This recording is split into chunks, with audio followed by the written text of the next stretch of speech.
درنو لیدونکو سلام. د دې مهال مهم خبرونو ته زموږ یوټیوب چینل څخه ښه راغلاست. د ترکیې دفاع وزارت ویلي چې د عراق شمال کې د کردستان کارګرانو ګوند په یو شمېر مرکزونو هوایي بریدونه کړي دي.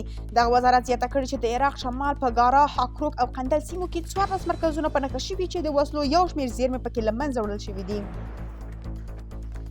د اسلامي امارت مسؤلین وایي چې په سیاسي، اقتصادي او سوداګریزو برخو کې د اسلامي امارت او نړۍ اړیکې د مثبت تعامل ښودنه کوي.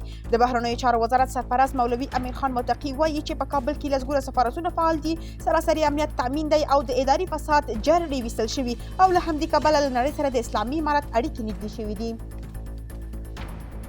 په همدې حال کې د ریاست الوزرا اقتصادي مرستیال د کندز سپینزر دولتي شرکت څخه لیدنه وکړه. مولا عبدالغني برادر د سپینزر شرکت فعالیت ارزښتمن وګاڼه او مسؤلینو ته یې د چارو ښه والي په خاطر لازمې لارښوونې وکړې.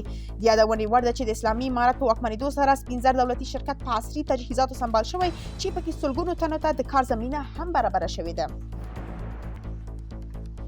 د هوا ککړتیا کابل میشت په بیلابیلو ناروغیو اخته کړي. د کابل ښار اوسیدونکي وایي د ککړې هوا له امله دوی نشي کولی چې خپل ورځني چارې په سمې توګه ترسره کړي.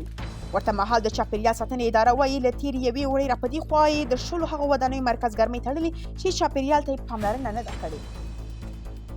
د کونړ هغه ولایت اوسیدونکي له اسلامي امارت غوښتنه کوي چې د کونړ اوبه، مهار او اساسي برېښنا بندونه دې پرې جوړ کړي.